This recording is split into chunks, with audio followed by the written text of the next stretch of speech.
Hello guys, welcome to our YouTube channel, and today we are going to learn how to find my Facebook profile link.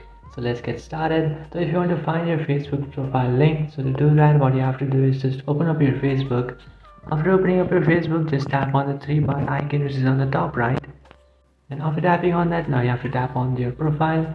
And after tapping on your profile, just tap on the three dotted icon which is on the right side of your screen. And now in the bottom of your screen, you will find your profile link. Just tap on it, and after tapping on it, now you can easily copy it. And now after copying it, what you can do is just share your profile link to anyone.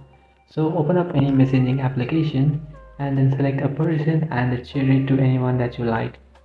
So in this way you can just simply find your Facebook profile link and share it. So that's it guys, this is how to find my Facebook profile link. If you find this video helpful, don't forget to like and subscribe to our channel. If you have any doubts, feel free to comment below. Thanks for watching.